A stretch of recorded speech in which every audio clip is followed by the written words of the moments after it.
आज की इस क्लास में बेटा हम स्टार्ट करेंगे एक नया chapter number 2 electric potential.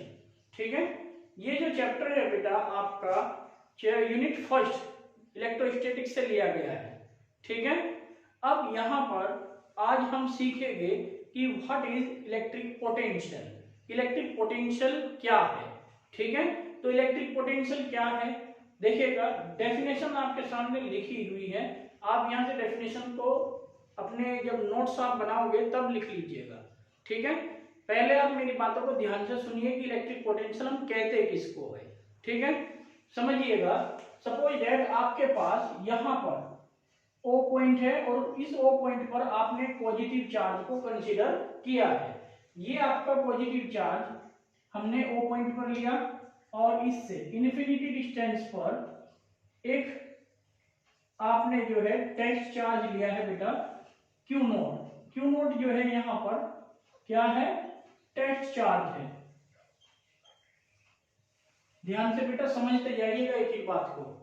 Q note क्या बताया मैंने, टेस्ट चार्ज बताया, और Q जो है यहाँ पर एक पॉइंट चार्ज हमने जो है कंसीडर किया है।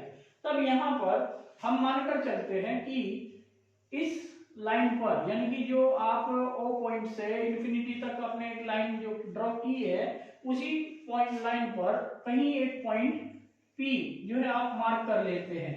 ठीक है, इस P पॉइंट पर आपको इस टेस्ट चार्ज को लेकर आना है। अब आप थोड़ा सा ध्यान दीजिएगा बेटा, यहाँ पर चार्ज कैसा है, पॉजिटिव। टेस्ट चार्ज पर जो चार्ज होता है हमारा वो भी कैसा होता है, पॉजिटिव नेचर का होता है।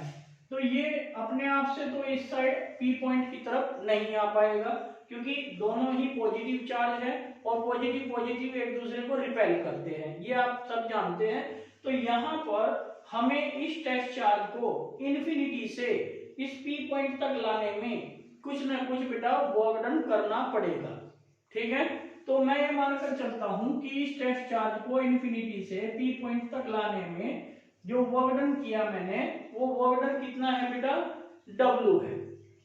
ठीक है, तब यहां पर आप जो है कह सकते हैं कि according to the definition of electric potential it is defined as the ratio of work done in bringing the test charge from infinity to point P to the magnitude of the test charge, and it is denoted by capital V। और इसको हम किससे denote करते हैं, capital V से हम इसको denote करते हैं। इसका मतलब ये हुआ कि इन्फिनिटी से किसी टेस्ट चार्ज को किसी एक पर्टिकुलर पॉइंट तक लाने में जो भी वर्क डन किया जाता है, उस वर्क डन और उस टेस्ट चार्ज के रेशो को हम क्या कहते हैं बेटा, इलेक्ट्रिक पोटेंशियल कहते हैं। क्या कहते हैं, इलेक्ट्रिक पोटेंशियल। ठीक है, अब हम यहाँ पर ये डायग्राम आप देख सकते हैं, यहाँ पर ये आपका इलेक्ट्रिक पोटेंशियल के लिए डायग्राम रहेगा।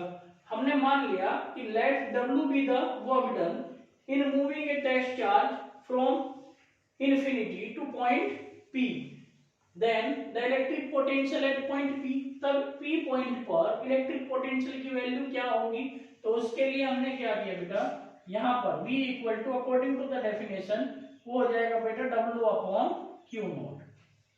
क्या हो जाएगा, P पॉइंट पर जो आपका पोटेंशियल होगा वो होगा बेटा V equal to W upon Q naught. Clear, ये आपको अब नोट कर लेना है।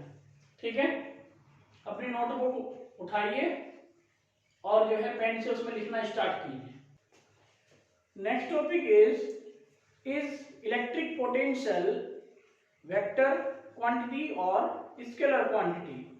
तो मैं आपको बताता हूं बेटा कि इलेक्ट्रिक पोटेंशियल जो है, इलेक्ट्रिक पोटेंशियल देखिएगा, लास्ट हमने जो है अभी थोड़ी देर पहले पढ़ा था कि जो इलेक्ट्रिक पोटेंशियल है वो V equal to W upon Q naught, ये आपका फॉर्मूला आया था इलेक्ट्रिक पोटेंशियल का।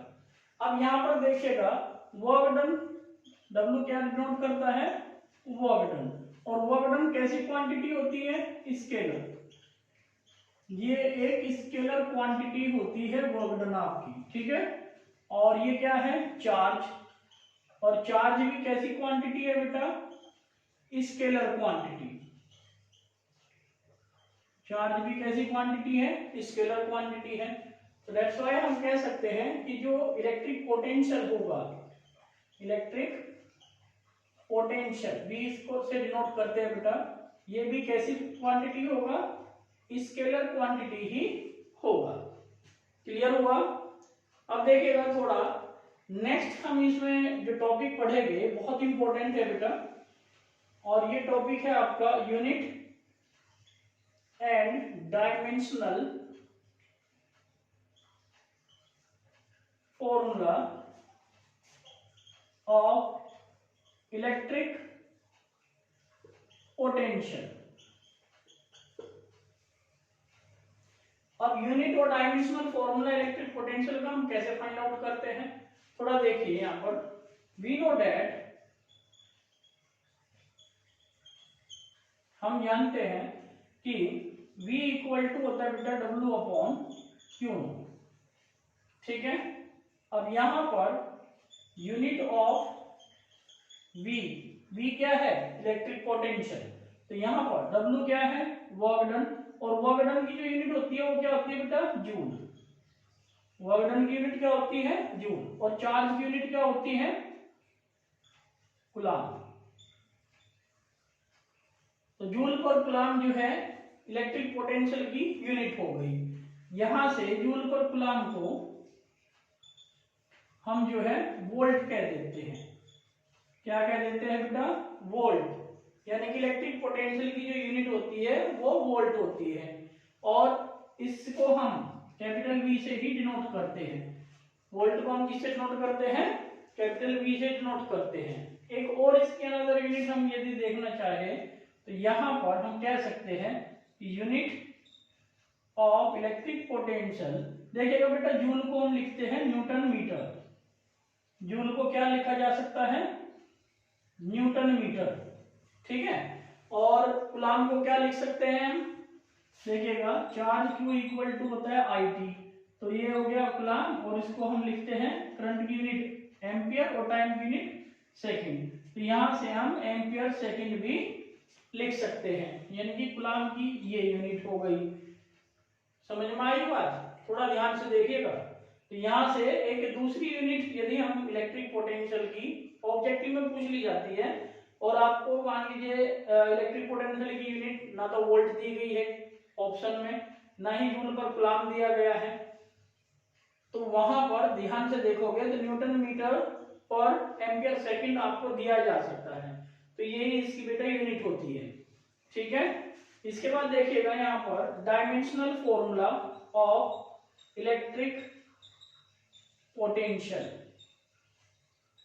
अब डायमेंशनल फॉर्मूला क्या होगा इलेक्ट्रिक पोटेंशियल का, देखिएगा न्यूटन को हम लिखते हैं mL/-2, क्या लिखते हैं न्यूटन को, mL/-2, और मीटर को क्या लिखते हैं L, और यहां से एम्पियर को लिखते हैं हम A, और सेकंड को लिखते हैं T। तब यहां से जो यूनिट बनी उसके अकॉर्डिंग आपका जो डायमेंशनल फॉर्मूला होगा वो क्या हो जाना है बेटा, ये जो एम्पियर और ये टाइम आप देख रहे हैं इसको ऊपर ले जाओगे, तो ऊपर ले जाओगे, यहाँ पर पावर कितनी है इसकी 1, टाइम की पावर कितनी है 1, टाइम की पावर जब ऊपर जाएगी तो यहाँ पर है टाइम की पावर ऑलरेडी -2, तो नीचे से 1 और जाएगी तो -1 होगी, तो -3 हो जाएगी, और ए की पावर माइनस में आ जाएगी। और ध्यान दीजिएगा यहाँ पर एल की पावर 1 है और यहाँ पर भी एल की पावर 1 है, तो यहाँ पर जो डायमेंशनल फॉर्मूला बनेगा वो हो जाएगा mL² t की पावर -3 a की पावर -1। ये आपका बेटा इलेक्ट्रिक पोटेंशियल का डायमेंशनल फॉर्मूला आ जाएगा। बात समझ आ गई, ओके।